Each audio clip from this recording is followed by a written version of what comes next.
How to recover deleted messages on WhatsApp without backup. Around 5 years old chats messages.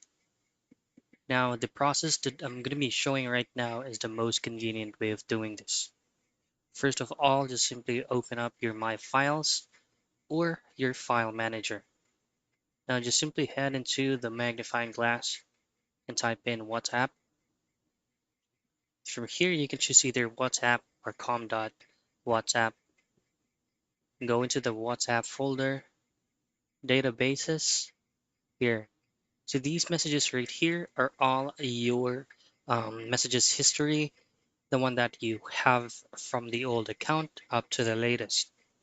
For you to still recover all of this, all you have to do is just simply tapping and holding it, selecting all, copy it, and then just simply move it over to backups. Just simply paste it here and you're done. And that's it. That's how you recover deleted messages on WhatsApp without backup.